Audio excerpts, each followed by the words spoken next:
Welcome to KCP Live, episode 54. We're about ready to start in one moment, as soon as I bring up the feed, or as soon as the feed brings up me. Refreshing. Hope everyone's had a wonderful Thursday. There we are. Beautiful. Beautimus. Okay, you ready? I think so. Only one way to find out. That's right. Let me bring my notes up here. Notes are ready. Here we go. 3, 2.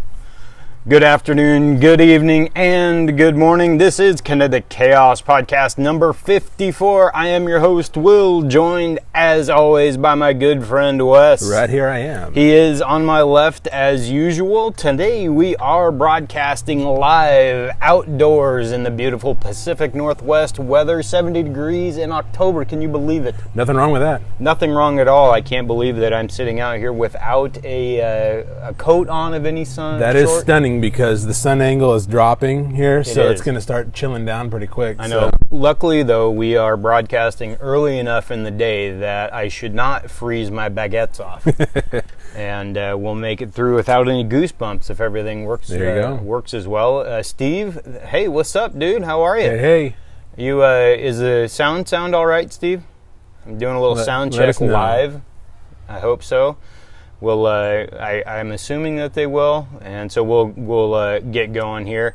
We'll get into something good that's happened to us since Tuesday when we broadcast. What's going on with you, Wes? Is that made some contact with a content or yes, this a is program very big news. Producer, KXL News Radio 101 FM in Portland. I've been chatting with a guy back and forth. He does a lot of producing for them. He runs their social media stuff. And he also he's a fill-in anchor, like if somebody's out sick or on vacation, he'll fill in and do anchor stuff for them too. So anyway, I've been chatting with him back and forth, and he's listened to some of our stuff and given us some tips. And he said that he'd be more than happy to sit down with us and talk tech aspects of this and give us even more tips. And then I kind of interjected the possibility maybe we could come down there to the station and talk with them there at the station and see what they do.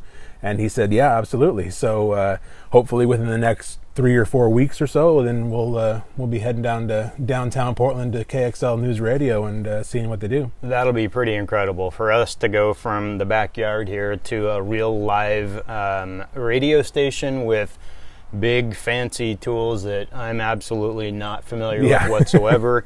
That would be pretty amazing with the opportunity to possibly, and who knows, maybe use their equipment, at least play on it, have them give us some tips on the production aspect of things and whatnot. I'm very excited about that. So I appreciate you reaching out to him. Yeah, that was very cool to hear back from him. What's his name, Brandon? Brandon Eisen. Yeah, I should be able to remember that name, as my son's name is Brandon. So, Brandon, if you're watching or you're listening, we really appreciate you being in contact with us, and we hope that we can utilize your knowledge and all of that stuff, so that's pretty cool. Well, for me, I've got to say that it's just this weather that we touched on a moment ago. This is absolutely insane. To be sitting out here, like I said, on, I believe today's October 11th, in a t-shirt, not in a galosh or galoshes on my feet and a parka on my back. I'm pretty darn excited about that. And I also, have been in contact. We're constantly trying to get content, produce stuff for you guys so that we can hopefully entertain you if you're younger. So we've got another guest that's probably going to be coming on in the next few weeks, probably after our election stuff dies down a little bit and some of our other things. But we've got Try Natural Health. We're going to bring in chiropractor, massage, that kind of stuff. That's what they do in downtown Vancouver. I have been a patient of theirs for many years. I'm a big fan of chiropractic work as as I get older and my old man back, tends to give out on me and whatnot. They keep me tuned up. I usually see them about once a week. So we're going to sit down and talk with them and probably look at maybe, bringing them on a regular basis so that we can get some feedback on everything from nutrition to, like I said, chiropractic, that kind of stuff, and not just focus on them as a business so much when we get into that, but grow it into something that, can be a regular segment that, you guys can get some information on that kind of stuff. Alternative medicine, it's one of those things where, we never want to replace medicine as a whole, doctors and things like that. But, there's a squirrel. Get him, Bronx. Bird dog him, Frank. That's Frank's cousin. Oh, yeah? Yeah. Migrated over Estelle. here. Yeah. So anyway, we'll look forward to them and bringing them on. Probably their business manager, November, will be joining us, and Kamala, their chiropractor, and we'll see about anyone else. So that's kind of exciting stuff. But mainly, I've got to say the weather. I mean, the windows down, the radio up, all those good things are just, I can't get enough. And it looks like we're actually going to have this for quite some time. Yeah, like a 7 to 10 day kind of stretch here. And I was reading in the Columbian this morning, their weather guy, Pat Tim, who is, he goes, he brings, Bronx, get out of here. Come here. Get the hell out of here. Sit down. Yeah, it's good radio. Anyway, he goes by, normal meteorological, I can't even say it, weather stuff, satellites, all of those types of things, but he also utilizes the woolly bear. Oh, the caterpillar. The caterpillar. That's and right. so he had his caterpillar forecast this morning, and it sounds like we're looking at a fairly mild winter with not much of a chance of snow and ice. You got the El Nino. Yeah, Mark Nelson on Channel 12 did his blog about that as well. So yeah, exactly. And so I know T is a big fan of the snow and the weather and stuff like that. But the woolly bears, I guess they have 4 rings. And that kind of leads us to believe that it's going to be a fairly mild winter. Is that kind of like the groundhog seeing his shadow? Yeah. Yeah. He said, I think he said that Bronx, will you stop it? He checked 6 dozen woolly bears. 6 dozen. That's dedication. That is a lot of dedication. I've been reading that. I read his article. It's 3 times a week in the Columbian, but I've been reading about the woolly bears for many years, so it's just fun. It's kind of like the Farmer's Almanac and whatnot. Yeah. So let's get into a good news story here. We've got old Elon Musk, which I've got to have an update before we get into this story, that I have received my fire extinguishers for the flamethrowers. Evidently, they send those in advance as if I will need something like that. I highly doubt it. Probably for lawsuit purposes, right? Probably so. But no, that means that the flamethrowers are near, and we're going to have a full tilt boogie demonstration of the flamethrowers very, very soon. So very everyone nice. Keep your eyes peeled and your eyelashes, fire retardant on them. So anyway. But yeah, Elon Musk here, he has donated $480,000 so that Flint, Michigan schools can have a water filtration system. Yeah, this is some new high-tech, ultraviolet, state-of-the-art kind of filtration system, and he's buying one for all 12 school buildings in Flint, Michigan, to the tune of $480,000 he's spending on these filtration systems. So a bit of a good news story. I guess I'm guessing part of it's probably a little PR spin on his part.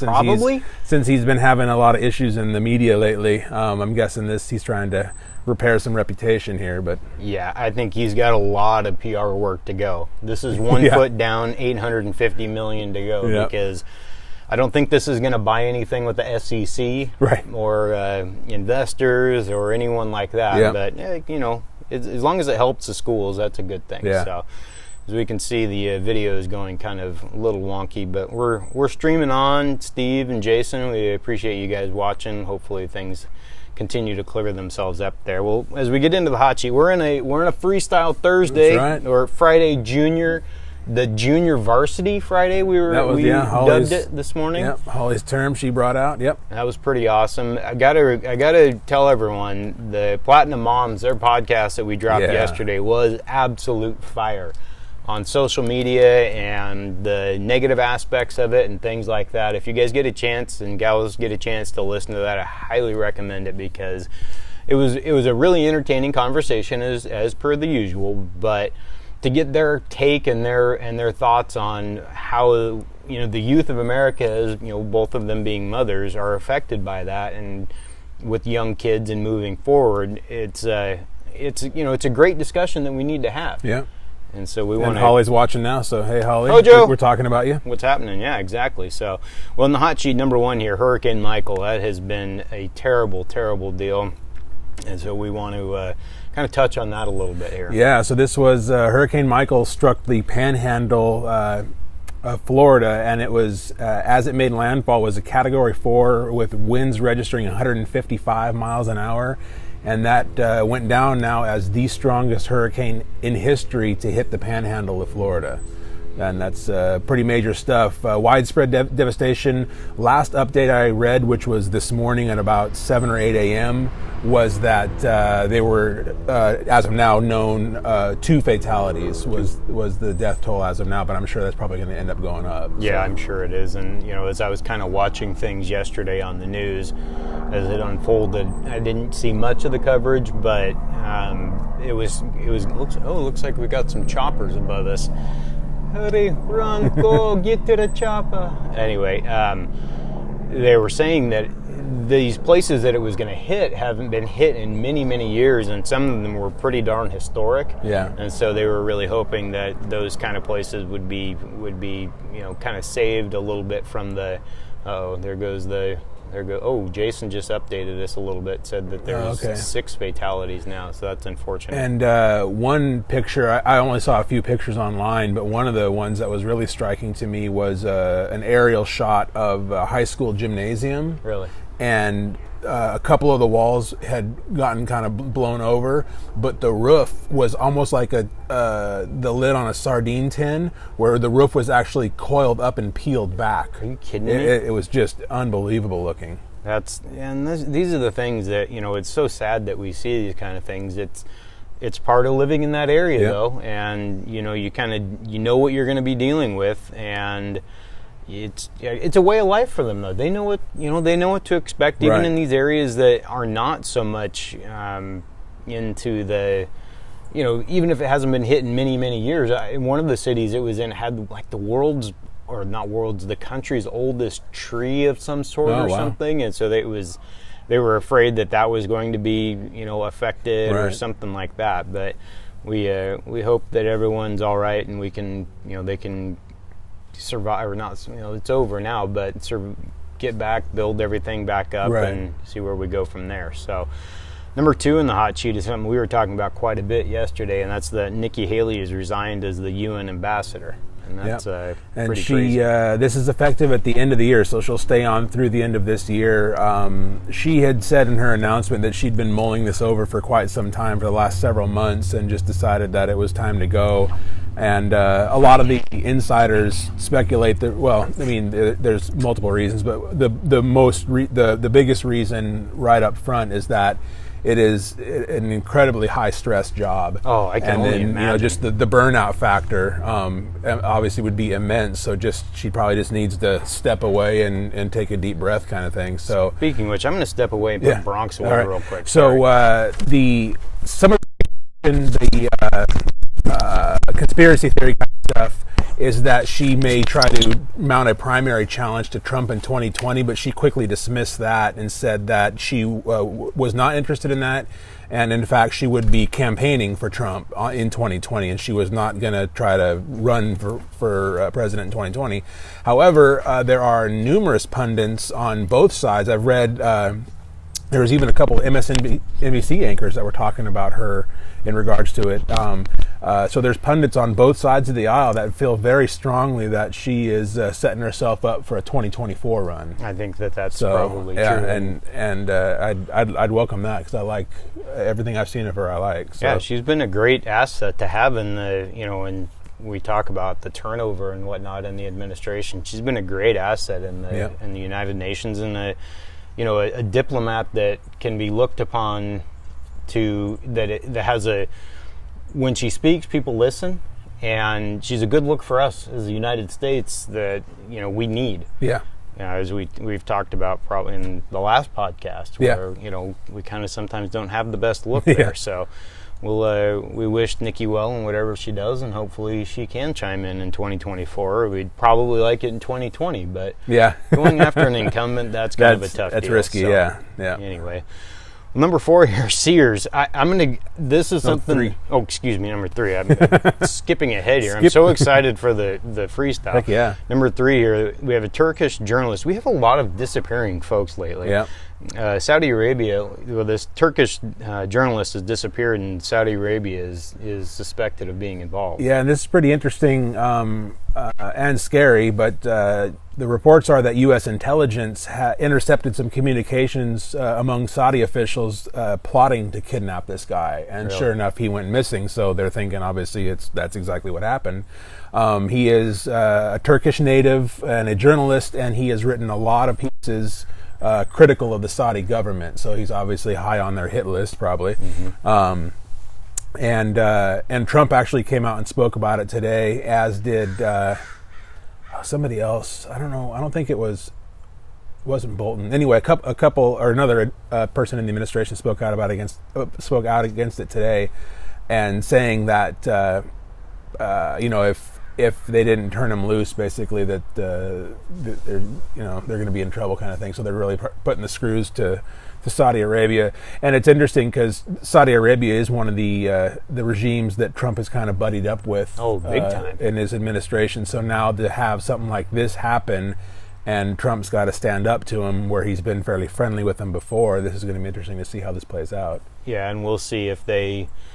Well, a lot of times it seems as if we kind of talk tough, but when it comes time for action, there's not as much action as we'd possibly like to see. As we talked about on Tuesday with China, and all the humanitarian crisis there, and we're always focused on trade. Well, we need to focus on that kind of stuff, and the same goes for this. So, number 4. Sears prepares for bankruptcy, and as soon as you tell us this story, I'm going to give you some first-hand account of what dealing with Sears is like right now. So as everybody probably knows, Sears has been in trouble for quite some time. They've had private investors come on board and try to bail them out, and nothing seems to work. And long story short, give you some numbers behind this, they have not turned a profit since 2010. That is incredible. That's a long time to go without making a profit. They are, and I actually wrote the stat down wrong. I didn't get a chance to correct the number on it. They're over $1 billion in debt. I want to say it's like in the 1.5 range of debt, $1.5 billion in debt. And they've talked on and off about declaring bankruptcy before, but they think it's the real deal now, because two things. Over the last couple of weeks, they've met with some bankruptcy attorneys, getting the lay of the land and figuring out how to do it. And also, the other big thing is that this coming Monday, they have a debt payment coming due of $134 million. And so the thought is, that's a big one. Two things: can they make the payment, and do they want to make it, knowing that it's just going to kick the can down the road and they're going to be toast anyway? So they want to file Chapter 11 and try to reorganize. However, their biggest creditors have told them no, they don't want them to do that, because they foresee that in the future nothing's going to change. So they figure that their assets they have on hand now are worth more if they just liquidate and be done with it. So the creditors are pushing for Chapter 7, which is done. No reorganization. You shut it down, you liquidate, you're gone forever. It's a blue light special. Yeah.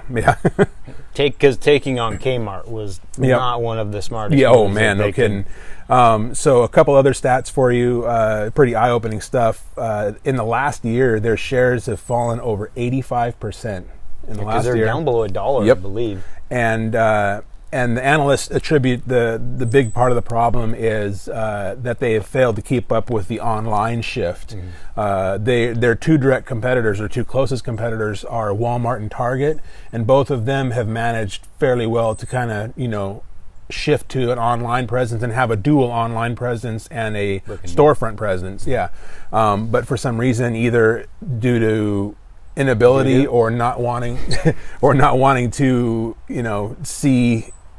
see what's in front of them, that they've kind of been reluctant to really go full bore in the online market, and that's costing them. Well, and it seems like they've really kind of tried to stay with what worked 10, 20 years ago, which, is the brick and mortar, but more along the lines of what they actually carry. their focus has always been tools and things of that nature with the Craftsman brand and whatnot. And Craftsman was always known as a very high quality, well, not very high, not a Snap-on or something like that. But it's the lifetime warranty was the big deal, yeah. And as Brandon and I have been shopping there over the years, we've noticed that more and more of those tools are having 1-year warranties or no lifetime warranty at all. And so the reason I say I'll give you a little, firsthand look at what it's like to deal with them. We were there this past weekend. We went in, and that place is an absolute disaster. They have it was like a flea market, or if you went to the Goodwill and somebody had $5 bills under every piece of clothing or something like that, because it was all just destroyed. The funny thing is that I think they're using the old tactic of raising the prices and then putting stuff on sale. Yeah. Because everything was 5%, 10%, 25, 30, but when you looked at the actual prices, they weren't very good at all.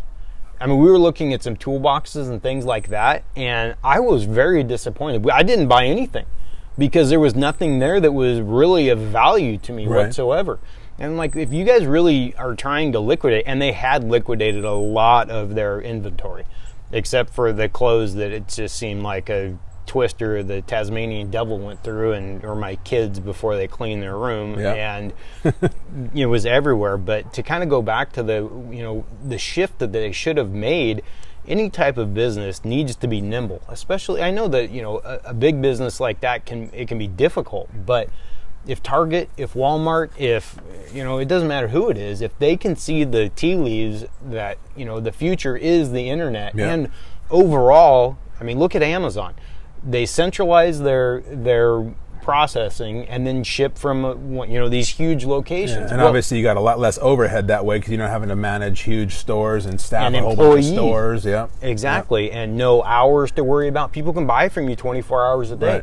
And you need to have a return policy like Amazon's, which is basically the Nordstrom of online. If you don't like it, you return it and you get your money back. Save for if you buy a pair of jeans and they have a giant hole in it. But they had Carhartt. I mean, they had some high quality stuff there. And they couldn't capitalize on that. Carhartt being one of the biggest, in my opinion. I mean, it goes hand in hand with the tool. Yeah. And the lawnmowers and things like that. They had high quality inventory, but for some reason they just couldn't figure it out. And they wanted to be in malls and stuff like that. Yeah, that's obviously the high rent district, and it's that kills your bottom line. It's a dying breed of shopping. So anyway, well, number 5 here is we get rocking and rolling on the old. This is when I saw this story. Yeah, it's easing us into our freestyle with a little lighthearted topic here. Exactly. Number 5 here. A woman has been removed from a flight due to her, and we're not making this up, kids. I'm spiking the camera, because of her emotional support. Not monkey, not dog, not cat, not even a crocodile. An emotional support squirrel, or an ESS as we call it. There you go. Yeah. So this occurred on a Frontier Airlines flight from Orlando to Cleveland. Oh, that answers the question. Yeah, there you go. There, Cleveland. And a woman when she made her reservations, I guess there's a spot on your online reservations to note that you're going to have an emotional support animal. So she noted that, but she didn't really disclose what it was. So she shows up to the airport and I guess didn't notify the agent. She probably had the thing tucked in her bag or whatever. So nobody She's smuggling squirrels. Yeah, so nobody saw anything. So she gets on the plane, and then she busts out this squirrel on the plane. And I guess I don't know if a flight attendant saw or what. So a flight attendant saw anyway. So they said the flight attendant talked to her and said, because evidently who knew. The Frontier Airlines has a no rodent policy. No squirrels allowed. Right, and so it says a no rodent, and also squirrels they're categorizing as that as well. So this was a policy of the airlines that no rodents / squirrels allowed on board. And so they said, told her, you're going to have to leave, and she refused to. And so they 86'd her. They went back and forth, and she refused to move. So they had to call the cops, and the cops came on board the plane and hauled her off. Was she just petting the squirrel like mad? Give me support, squirrel. Give me. I mean, because all I can think about is, as I mentioned earlier, freezing my baguettes off is Christmas vacation, excuse me, when the squirrel comes popping out of the Christmas tree. If somebody, has got a squirrel stuffed in their bra and that thing comes flying out, you can imagine everyone's going to flip their lid and the plane's going to go bananas. What would you do? I was just thinking. Now we already got my freestyle stuff done, but this would be a good topic for a future discussion. Is what is your feelings on the whole emotional support animal category? Yeah, no, maybe I'll hijack that one for mine, because I've got a number of them, but I would really like to expand on that a little bit. That whole thing, not to offend anyone, but we have thoughts, and we're our own emotional support animals. That's right. What the hell are people thinking? They aren't. Why not have a dog or a squirrel? What does the squirrel do for you? Exactly. I can't see it. Is it got I bet she has a leash for it and the whole works. Takes it on walks. Does she carry filberts with her and who knows? Got a little nest in her hair that he's carrying it up. That's why she was on the plane. She just wanted the nuts for the squirrel. There you go. Yep. Right. Well, that does it for the. I'm sorry. It is nice to lighten up the hot sheet a little bit, though, because that is hilarious. Well, we're going to get into the flashback follow-up here, and that's that CVS has had their merger with Aetna approved. So we're seeing this consolidation of the administration of drugs and the people that are paying for them. Yeah. So we talked about this quite a ways back. CVS and Aetna had struck a deal to merge. It's a $69 billion takeover, CVS taking over Aetna. And it ran up against the usual antitrust regulation roadblocks, and so they've been waiting for their hearing on that. And it finally came through, and the antitrust regulators cleared them.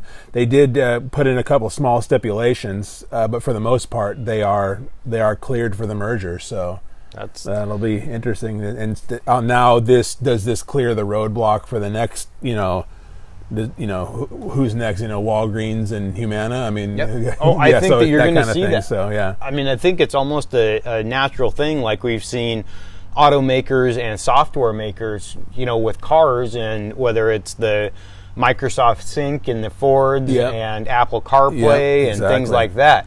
I really think that these types of, synergy, to use a really bad analogy, but it only makes sense because it saves them money, and hopefully, I'm not saying yay or nay whether I'm for it or against it, but if it helps the consumer by, maybe the insurers can put some pressure on the manufacturers of the drugs, who knows, but this will be the first one. We'll see if it works out or not, but anyway, and so we have actually another one here in the flashback follow-up, and that's the limousine, the operator of the company of that limousine that crashed and ended up killing 20 people in all. He has been arrested and charged with one crime. Yeah, this is kind of an interesting backstory to this whole thing. So the actual owner of the company is a Pakistani native who is currently in Pakistan, and his 28-year-old son is the operator, the day-to-day operator of the business. So he's basically the front of the business right now. But the interesting backstory to this is that the owner of the business, this older Pakistani guy, he actually was an FBI informant on a couple of terrorism cases in 2010 and 2014, maybe, something like that, where he actually went in as an undercover informant and tried and met with some wannabe terrorists and got some info and tried to help the FBI foil these plans. So this guy's got some not that it has anything to do with the limo business, but he's got some interesting connections. But long story short, his 28-year-old son was running the day-to-day operations of the company, and therefore he basically is liable because he was the one that obviously would have ordered that limo back out on the street without being signed off on for any repairs. And as of this time, he was arrested and charged with that's kind of weird, but it was like one count of criminally negligent homicide, even though 20 people died. And the article did say that there would probably be more charges coming, but it's kind of funny why they threw the one count out there instead of 20. But maybe it was they had one solid charge that they could bring him in right away, my thought, was just so they could get him off the streets. Yeah, it could be. Get him in handcuffs and behind bars and then see where it goes from there. So Well, that's going to wrap it up for as we like to say, the heavy lifting here on the KCP Thursdays, where we like to lighten it up, have a little fun. So now it's time for the freestyle. I need some kind of crazy sound or some, whirly birds or something like that. I need to work on that so we can. You get the air horn out. You want to talk about air horns? So we'll start it right here. Last night, I'm working the chains at Derek's football game, okay? Oh, nice. Chain gang. Yeah, chain gang, exactly. I'm not the bad kind, the good kind. Although we didn't move forward for his team very much. You were going back? We had one first down. Oh, wow. That's not the highlight of the game. But so we're on the opposing team's sideline. And it happened to be Woodland. Great folks, coaches, chatted with them, good time. But the fans, this is 7th grade football. There is a lady with an air horn, with one of the what do you call it, the bullhorns, with the siren. Oh, man. And right in my ear. I swear she was following me around because they scored 3 times. Each time they had a cowbell, all this clatter, and I'm like, folks, bring it down. In fact, one of their guys got warned by the referees because he was talking so much and whatnot. So the coach had to go over, because the ref came over to the coach, said, Coach, you need to calm him down, because he was, all kinds of words and whatnot. But this lady is just all over the place with this stuff. So I'll start with asking you, what are your thoughts on using that kind of stuff in a game? I go along with the vuvuzelas. What are your thoughts on noisemakers? The boomsticks and the booms. I don't actually have an issue with the boomsticks because that is usually just a free throw thing. So it happens in a very short period of time, and it's not ear piercing. But who did that? Was the Angels in the playoffs a few years back in baseball? I don't know about the Anaheim Angels. They had the boomsticks. They're like rally sticks or something they call them, I think. But they were just on them the whole game. Well, see, now it was just a big sea of red flapping. That's all you could see, and it was just they did it when the opposing team was batting. Oh. See, that's kind of obnoxious, but that is obnoxious, and you see it in golf with the Baba Booey when somebody's going on their backswing and stuff like that. And that's a whole other topic, dude, because that drives me nuts. As soon as somebody tees off, get in the hole.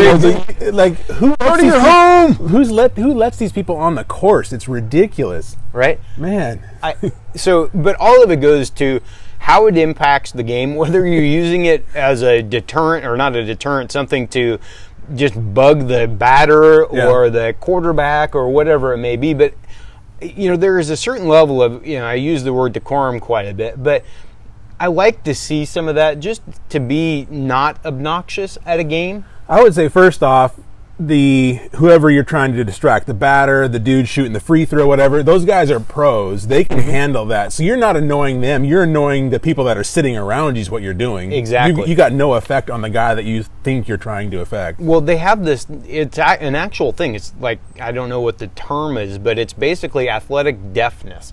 When you're out on the field or you're playing something, you are completely tuned out. That's why when people are yelling at you on the sidelines and stuff like that, you can't hear them because you're so in focus and in tune with what's going on in the field of play that you don't hear that kind of stuff. So you're exactly right.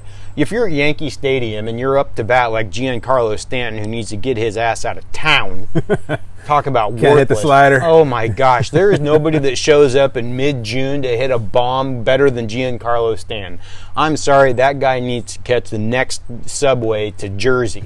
I can't believe how he folded like a cheap Oh, he did. tent. Yeah, it looked real bad. Oh, it was terrible. But so you got these folks, and like you said, they're just annoying us as the spectator. Right. And when I've talked about the Timbers and all the obnoxiousness there, and the vuvuzelas. I went to a hockey game a few weeks ago, and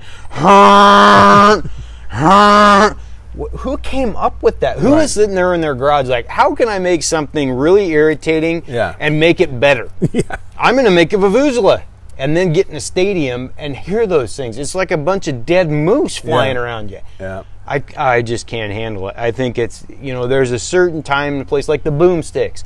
They're not that, it's like that ear thing for me. It's not this high-pitched, irritating thing.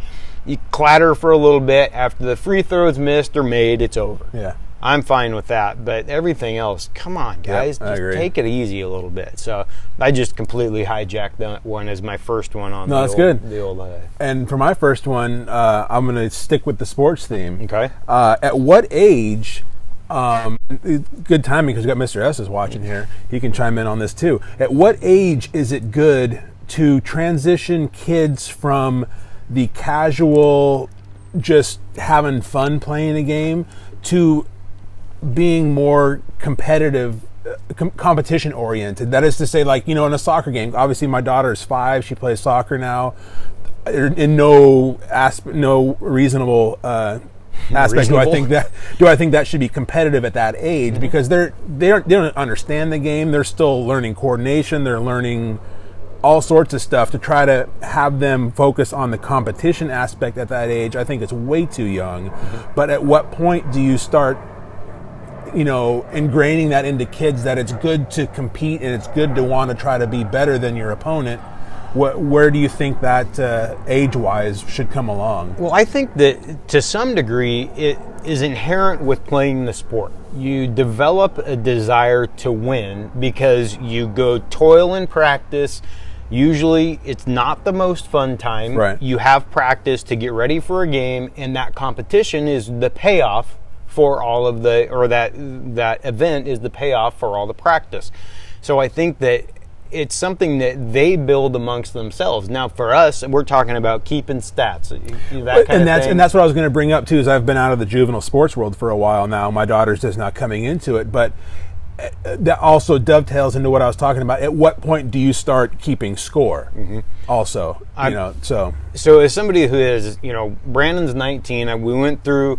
He played sports until he was through his freshman year, and then he got into band and stuff like that. And Derek's coming up now. He's in 7th grade, and he's playing, he's football now, wrestling, then basketball, and track after that. I think that these are those years where you start to make that transition in football. So this is his first year of tackle football. And I think that it's very important for the kids, all of the kids that want to get out there and they want to play, to have an opportunity to get on the field. So that removes a little bit of that competition, because you can't put the first team out there for 3.5 quarters so that you can win the game, because you're not going to develop talent. Right. Derek, on the first game of the year, he was basically on the 3rd string.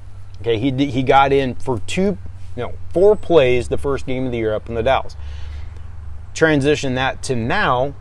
If he wouldn't have had the opportunity to get in, he wouldn't get to where he is, and that is he's starting on offense, he's starting on defense, and he's on kick return. But that is only because they saw what he could do in the game, because he was given an opportunity.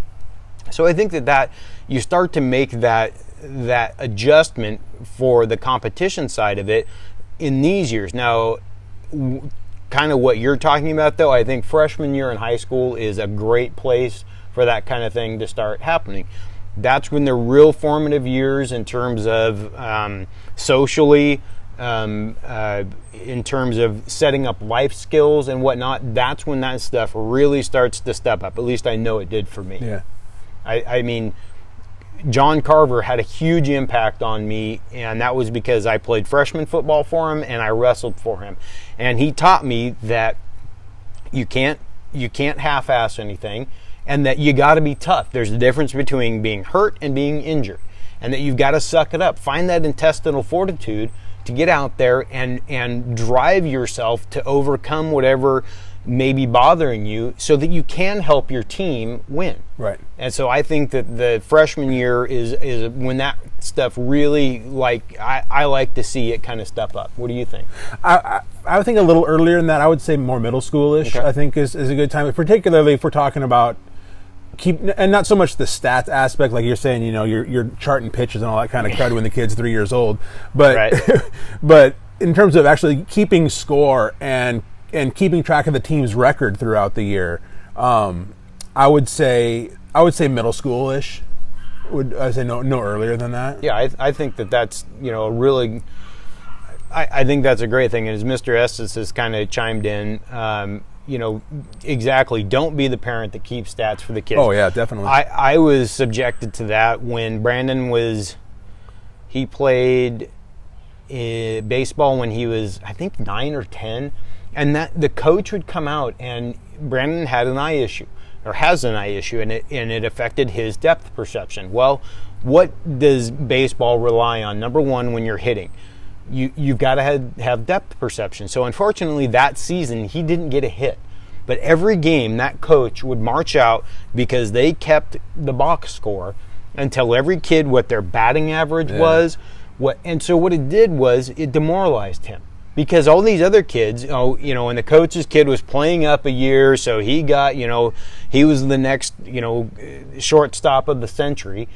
And so it makes a kid that isn't able to do that quite yet. And frankly, at that age, they don't know what to do half the time. And like we were talking the other day, Annabelle's out there picking up daisies. Right. Some kids just don't mature fast enough to really appreciate that quite yet. And that, goes to what you're talking about, the middle school years and high school and whatnot, where you really start to develop that. So, yeah, and I guess my initial question wasn't phrased all that well, and not that you're forcing your kid to have a competitive attitude, but at what point do you start keeping track of a score, of the team's record, so your kid knows what competition is about? Because, I mean, the longer you go on not keeping score, then I think that could potentially down the road de-incentivize a kid to be competitive, to have that fire within them, if they don't have any goal to look at, any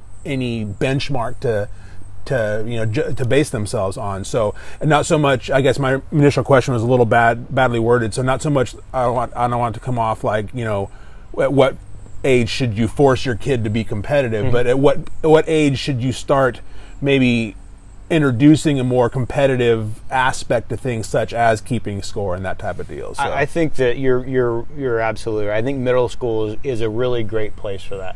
I really do. And it's one of those things that, as we see this generation being raised, that everyone wins, everyone gets a trophy, and all that's doing is hurting the competition that is needed as they move on in life. Right. All life is one big competition. It's a competition with yourself. If you want to get better at things, if you want to succeed, because if you think that you're going to be handed a trophy, well, when you're 25, you're going to think you need to be handed a job. Yep. And that is not setting your kid up for success. Right. I just don't believe that. That's kind of a hard hitter, man. Yeah. See, I went heavy on my first two ones are heavy today. Really?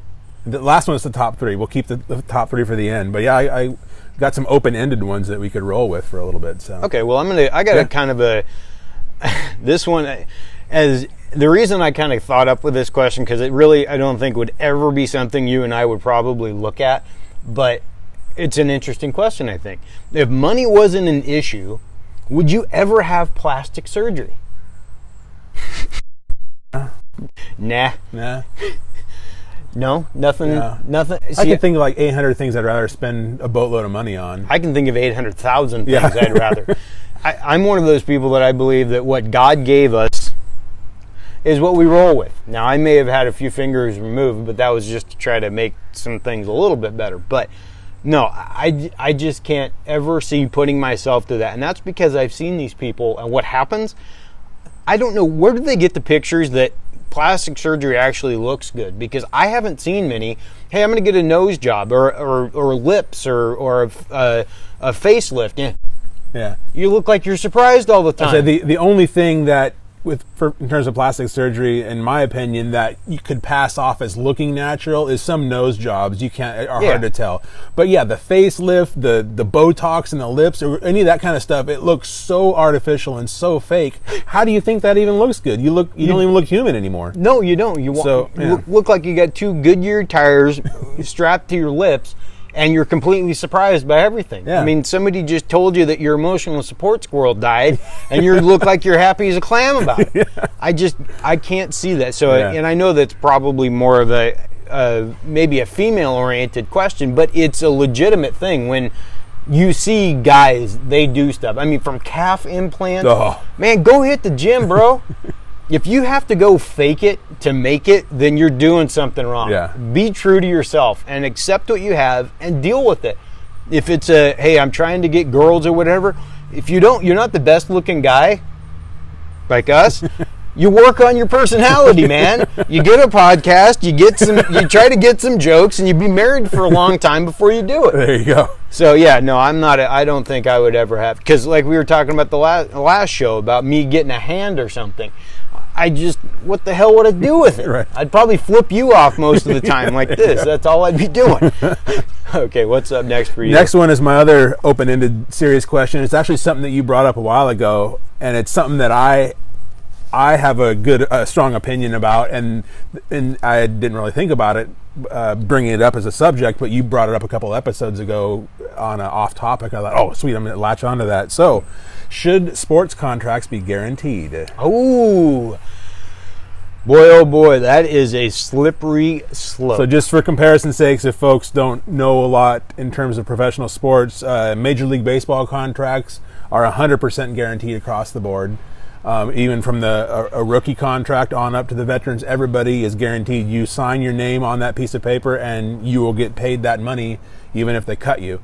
Versus something like football, and some veterans have guarantees built into their contracts, but as a rookie in football, you got your signing bonus and that's about it. Your baseline contract after that is not guaranteed. So this is where I kind of sit on this. I do not think that any contract should be guaranteed for 10 years, 5 years, or anything like that. I don't have a problem with 1 year guaranteed contracts. Let's say if you're a football player, for example, the most violent sport that we play in the United States, and out of the major sports, it's the lowest paid. I shouldn't. No, hockey is probably paid, I think, across the board. Know about that. But yeah, I mean, there's some monster contracts in hockey. But I think that once you begin the preseason, not the regular season, because in football, I'm using football as the main example. Once you step on that field, it doesn't matter if it's preseason or regular season, your risk of injury is still very real and more than likely to happen, because the average NFL career is 3 years. So I think that 1 year guaranteed salaries are fine, because as we look at the television partners, who are the bulk of the money that comes into these pro sports, they have guaranteed contracts regardless of whether the Dallas Cowboys suck or the Phoenix Suns suck. Those teams are going to get their money regardless. The owners are going to get their money. So, and I also think, now here's the one thing that for the owners, they're incentivized to put a good product on the field or the court or whatever, so that people will come sit in the stands and they can charge them $12 for a beer or something. But that's not where the majority of their money comes from, I don't think. I mean, they have billion-dollar contracts with CBS. Ad revenue and TV revenue, absolutely. Exactly. Yep. So I think that multi-year contracts, you take all of the incentive away from the ball player to continue the high level of play and working for that in practice and in training and all that. If you go 5 years, 2 years, 3 years. But if at the beginning of the season, when you come in and report for the first day, your contract can go guaranteed from there. Yeah. What do you think? I'm a little bit opposite of you in the sense that to me a contract is a contract. If you don't want, then at that point, then what the heck is a 10-year contract? What does that say?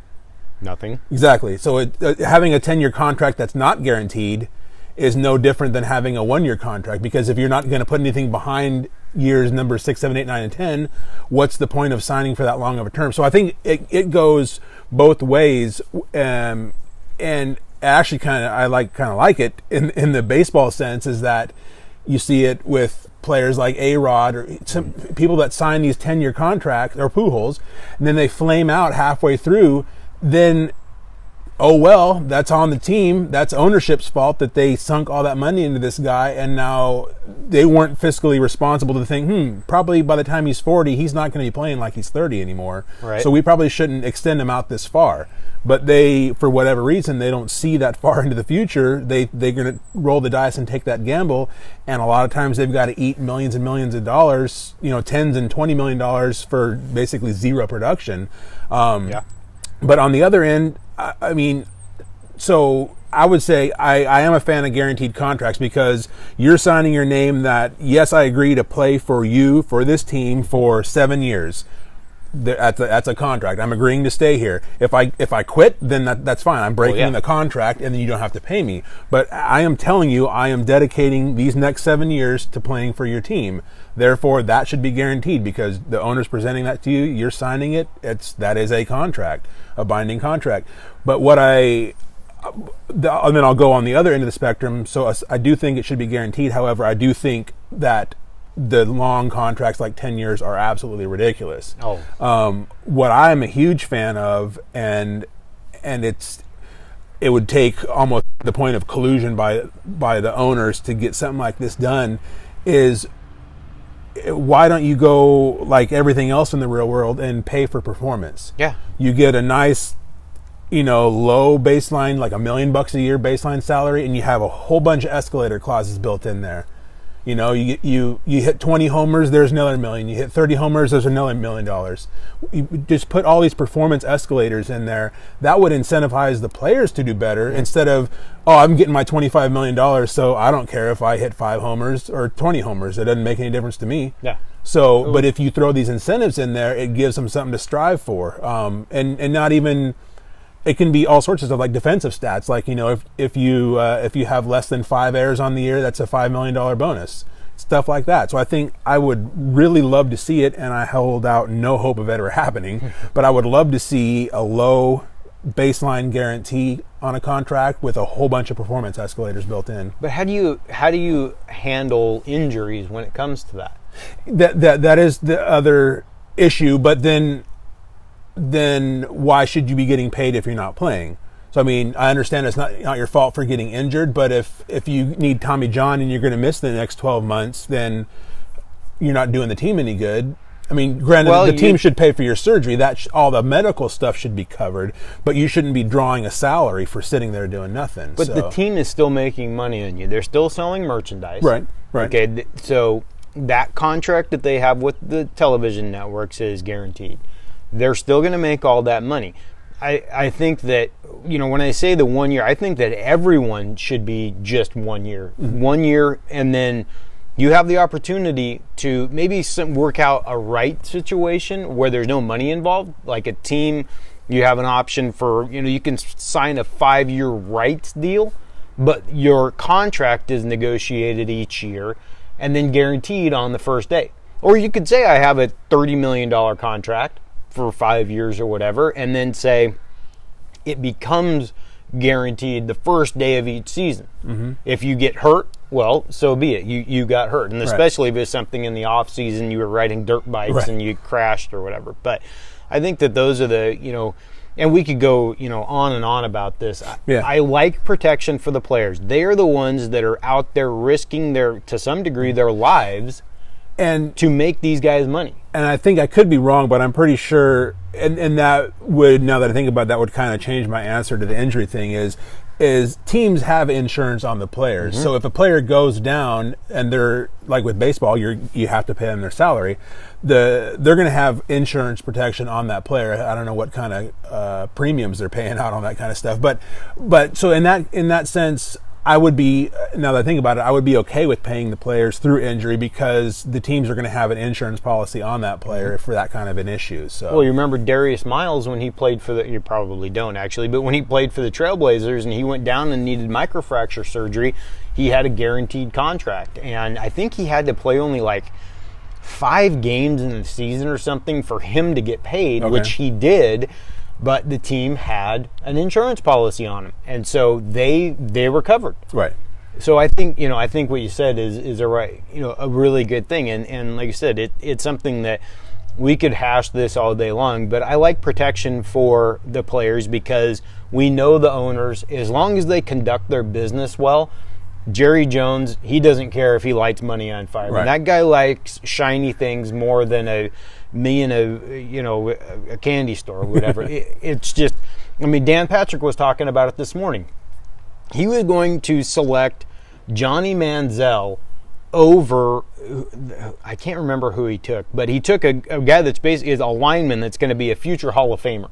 But he almost took Johnny Manziel because he can't help himself. Right. And if you can't fix stupid, man, yeah. But he's still going to get paid. The NFL is still going to pay him all of that money. And so it's one of those things that I just want to see the players protected because ultimately they're the ones that we want to go see. We don't give a damn if the owner is making money or whatever. Yeah, nobody cares about the ownership. No, not at all. I want to see Aaron Judge hitting homers and Giancarlo Stanton go to Boston and suck it up for them. Son of a bee, man. What the hell is the deal with that guy? Yeah. Okay, so next up, I'm going to hijack the emotional support anything. We won't get too serious on it, but what are your thoughts on the whole and let's keep it lighthearted. Yeah. Let's not get too hardcore. No, I would say absolute garbage. I would say I totally see, if a service dog, if you're blind, that kind of, like the old, back when we were kids, there were service dogs when we were kids. And then I don't know what happened over the last 10 years, but now everybody needs a service animal for whatever reason. So I'm totally cool, and I understand the service dogs for if you're blind, or like those dogs, like if the kids have seizures, the dogs can alert you to a seizure. Some legit reason, but the comfort and support kind of animals, other caveat to that would be for like PTSD purposes. That is understandable, but. So a dog or whatever, that kind of deal. But when we're talking about, like we talked about earlier, a squirrel, like what the heck, if you need an emotional support frog or a squirrel, what really is that doing? Yeah, other than you just wanting attention. Right. I mean, I think it's just an attention grabber. Yep. It's one of those things that it's like the guy that walks around with the parrot on his shoulder, shitting all over the place. It's one of those things that, yeah, it's cool, but that guy at least owns it. He's got a patch on his eye and he's wearing a peg leg. Yeah. Okay, maybe he doesn't have a peg leg, but he is at least owning the fact that he likes his parrot and he's taught it to talk and all that kind of stuff. It's not an emotional support parrot. Maybe it is, but it serves him a purpose. He wants the attention. He's not trying to hide behind it. Right. But an emotional support squirrel or frog or crocodile, like you said, at some point you have to just own yourself and say, hey, I need to get through something. I'm not talking about the PTSD. I'm talking about I had a bad day at work, or I hate my job, or my neighbor's an asshole. Those are things that you can deal with as an adult. But we continue to give people reasons and permission to blame something else and use something as an excuse. Yeah, not taking responsibility. Exactly. For things, you're an adult, you got to own it. Yep. You can't sit there and put it off on something else and say, I'm having a bad day, so I have to have a squirrel rolling around in my back pocket. Right. I can't, other than, hey, if you want a pet squirrel and it's your attention grabber, own that. Don't say, oh, I need it so that I can get to sleep, as the thing's, chewing on your ear hair. Yep. I can't get behind that. I agree. You got a fun one now. We got a fun one. It's a top 3. I think we just lost. Oh, it feeds back. All right. Feedback. So my final one is a top 3. It's a part A and is a top 3, and then part B is just a single one. Okay. So part A, the top 3 concerts you've ever attended. Ooh. Okay. Well, that's easy. I'm going to say my first one, or number 3, would be I saw Kenny Rogers with my dad and one of his friends when I was very young up in Anchorage, Alaska.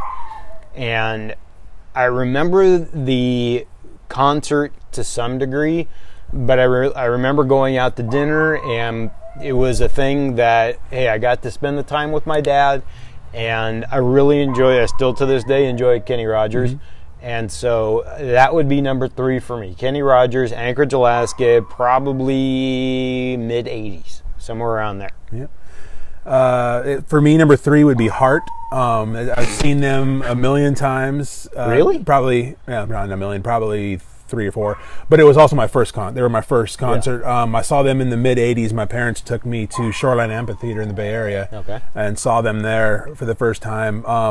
Another cool experience with Heart was that I saw them in the early to mid 2000s in Seattle. At a concert that they filmed for a DVD. So they had all the cameras on booms filming the concert for a DVD. And I got myself second row tickets so I could try to be on the DVD. But I was Wow. I gamed it, yeah. But the problem is I was off stage right a little bit. And so at one point during there, I think I can see like my sleeve of my shirt. Because I purposely wore a bright shirt so I could see myself. You really wanted to be on the Heart DVD. Wow. Yeah, Ann and Nancy. There you go, Steve. Wilson sisters. But no, I wore like a bright shirt so I could try to spot myself on the DVD later on. But no, I was just off camera. Even though and there was actually like, because we had aisle seats, but we were off to the side. It was like one of those 3 sections, so there's 3 wedges on the floor. We were on the right-hand wedge on the aisle, and right over my shoulder, like 1 row behind me, was a cameraman. So he was basically shooting, not that they used multiple cameras, but when they went to that one camera angle, which was stage right looking up, he was like shooting over my shoulder at the stage. So I was just off camera on all these shots. But anyway, so it's a fun memory for me because of the fact they were the first concert I ever went to, and the fact that I got to kind of be a part of a big production, even though I didn't quite exactly make it onto the DVD. So if you would have asked me what concert Wes Robertson would want to go to or has been to multiple times in his life, I'd have bet $1 million Heart was. Now, I should have maybe not thought that was crazy, but Heart is not something that I would. Well, in her day, and even still, she has. I mean, obviously, everybody ages and their voice kind of goes downhill, but she can bring it still. But back in her heyday in the '80s, Ann Wilson, the lead singer, no female had a better rock and roll voice in history. The pipes on her were just insane. Really? Just insane, yeah. I know that I would know a Heart song if I heard it. Oh, yeah. But I couldn't name one. Barracuda and Crazy. Oh, yeah, okay, Barracuda. Those are 70s. Those are early Heart years. And then they... Breaking down Heart here on KCP 101.3. The discography for you. That was my favorite. When I was a kid, that was my favorite band, probably because it was the first concert I went to. So I latched onto them as my favorite band. So, but then kind of transitioned to more Journey as I got older. I was a big Journey guy. But anyway, yeah, so... Yeah. I just love learning more about you because I just don't see that. It's a good thing that we don't have bloodies going today because I'd fling your ass hard.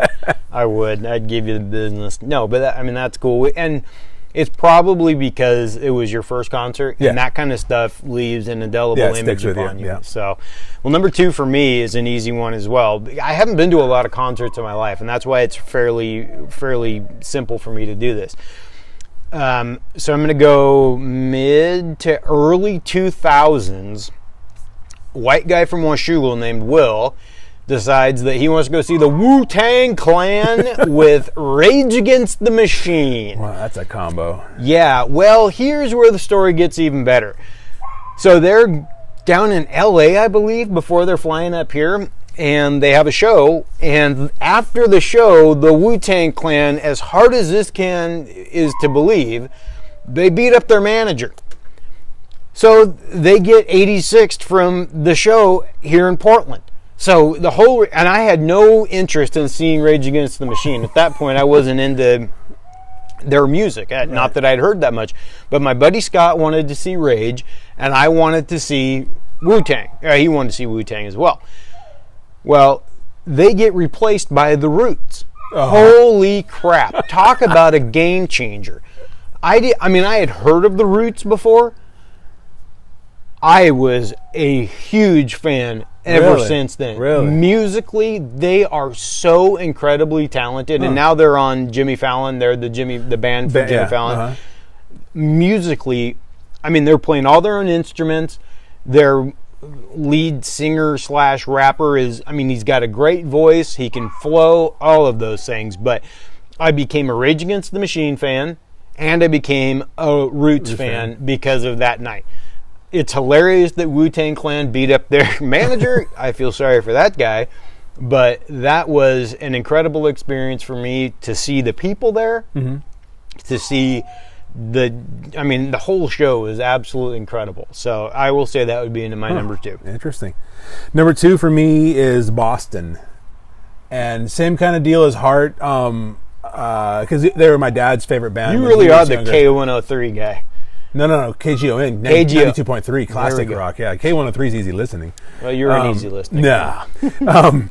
So Boston, just for the same kind of thing, that Tom Schultz, the founder of the group, was a pioneer. The stuff that he invented, the Rockman, which was basically the early form of what you see now in terms of guitar effects, like the pedals and stuff like that. He was a pioneer in terms of making different sounds with your guitar. He invented all his own. He went to MIT and he was an engineer for Polaroid, the camera company, before he started his own band. And so he had all this technical knowledge, and so he built crazy stuff to make different sounds out of your guitar and stuff like that. So he was a pioneer in terms of that kind of stuff. Wow, that's see that you will learn something new every day. I had no idea. Not that I knew that much about Boston, but went to, I think I've seen him 2 or 3 times at the Rose Garden. That was another thing. My dad and I went one year. This was mid '90s. I was in high school, we got second row center seats on the floor at the Rose Garden, so that was really cool. And just being up close, and the lead singer, who's passed away since then, but was Brad Delp, and he, again, like I said, with Ann Wilson, had one of the best voices in rock at the time. Just incredible voice. So yeah, Boston, number 2 for me. Very nice. Well, number 1 for me is going to be Zach Brown Band. I've seen Zach, I think 4 times in concert, and musically, they're my absolute. They're if somebody says, "What CD are you taking to an island?" and that's the only CD you can take, it's going to be Zach Brown. Musically, he is so, and the whole band, not just him, is so incredibly talented. I love his voice, and I love all of the different things, and he's not afraid to try new things. And so I will say the concert that we saw at him the very first time. Actually, he came to the Salem Armory one time, and I didn't get to go to that show because I hadn't been kind of introduced to him. I got to give a shout out to my friend Ryan for introducing me to his music. But we went and saw him at the Memorial Coliseum, and we basically could have given him a high five because we were in the GA section, and we got there early enough where there was one person between us and the stage. And the whatever the barriers are from getting you, stop you from jumping up there. So, yeah, that's going to be 2009, 10, somewhere around there. Kim and I went there, and that was the closest I've ever been at a concert. And it was just absolutely incredible to hear his music live, because they're one of those bands that sound even better live than they do on CDs. So that was an incredible experience. Very cool. Number 1 for me is Journey. And wasn't Randy Jackson part of them? He was, for a couple of years, he was their bassist when they had a little feud in the band, and they kicked a couple members out temporarily. He was a fill-in bassist. So he was on the Raised on Radio tour, mid-'80s, I think 86, he was on tour with them. But he was just basically a touring bassist. Okay. He was just a temporary guy. Okay. Anyway, I've seen them, 5-6 times maybe. I've met the band on 2 occasions. Really? Yep. Are you kidding me? Yeah. The way that all started out is that their former drummer, Dean Castronovo, lives in Salem. Yeah. And so you follow him on Twitter. You actually go back and talk yeah, I talk with him a lot. Yep. I'm trying to work him and get him on the show too. Right? I've been hammering awesome. That. Anyway, back in the days in high school, when they used to have all the chat rooms and stuff, like the fan clubs and stuff like that, I used to be on the Journey fan club and chat room, and Dean's mom was on there. Really? And so I struck up a conversation. We kind of hit it off, and Journey happened to be coming to Portland later that year, and so she's like, "Hey, come find me before the concert. We're gonna one of those restaurants in the Rose Quarter there. They're like, yeah, we're all getting together. Come say hi." So showed up early to the concert. talked with her, introduced myself, so we chatted back and forth, and then she asked where I was, and I got good seats. I was like on the floor at the Rose Garden, maybe, I don't know, 5 or 6 rows back on the floor. So we went our separate ways. No pun intended, because that's the name of a Journey song. But we go get into the venue. So I'm in my seat, and it's before the concert starts. So I don't know. She probably had backstage passes, because I actually ran into her at a couple concerts, and she's usually up on this like side stage or whatever. Anyway, she spots me, so she comes over and asks. She's like, "Do you have backstage passes?" I'm like, "No." She's like, "I'll see what I can do." So she disappears for like 10 minutes and comes back with passes. I'm like, "No way!" So that was my first. That was 2001 when they played the Rose Garden. That was my first time meeting them. And then several years later, the other funny story was it was the same deal. I kept in contact with his mom. Is that they played in Reno, and the craziest concert experience for me is that I flew down there the day of, so they played like a 7 p.m. concert or whatever. Yeah. I caught a flight from Portland to Reno mid-afternoon, went to the Silver Legacy Casino and just kind of hung out and, played slots or whatever. Then they played at some little venue that was across the street from the casino. So I just hung out in the casino until it was time for the concert. Went across the street, met up with her at the venue. Same thing. She's like, I'll get you some passes. So she went and got me passes, and listened to attended the concert, and then went backstage afterwards and got pictures. We should post some pictures online. Got pictures of all the guys with me. Absolutely. Anyway, no idea. And so the concert ends, and so me being a young 20-year-old guy with not a lot of money, I didn't want to pay for a hotel room for the night. So I stayed up. I had obviously planned this out, not wanting to book a hotel room. Yeah. I booked a flight home at 6 a.m. the next morning. Mm-hmm. So I just stayed up at the casino all night. Awesome. So it's a good trip. Yeah. So I flew down there on whatever it was, like Saturday afternoon. Saw the concert Saturday night. Stayed up all night Saturday night. Took a cab to the airport like at 5 a.m. on Sunday morning and caught a 6 a.m. flight home. Classic. Yeah. You do it by yourself? Yeah, went by myself. Wow. Yeah. Okay, that's another good question for another time. Would you go to a concert by yourself? That was the only time. I mean, granted, I knew some people, but not. That was the only concert that I didn't attend with either a family member or a close friend, where I had casual acquaintances that I knew, but I was technically by myself for that concert. Really? That's the only time I've ever done that. That is incredible, man. Yeah. It's something I learned new about you. That is really neat. That's one of those stories that you'll tell your grandkids. Yep. I mean, that is really neat. So for as much shit as I give you about your musical interest and whatnot, that kind of stuff's really neat. Yeah, so, that's fun. Well, we're running a little long here on the show, so I think it's about time to wrap it up. All right. Sorry. Well, let me jump in with the last question. We can make it quick. It's a tie into that. Okay. What one concert would you want to go to see anybody, alive or dead, anybody in history? If you could go to one concert to see somebody, alive or dead, who would it be? Frank Sinatra. Sinatra? Nice call. Yep. What about you? I would say the Eagles before Glenn Frey died, because to me, now that he's gone, I don't really have an interest. But Sinatra's a good call. I didn't think about that. So yep. Yeah, I love Sinatra's music, and he's just. I mean, Zach's still here, and I can go see that band whenever. But Sinatra, I just absolutely love his music. So.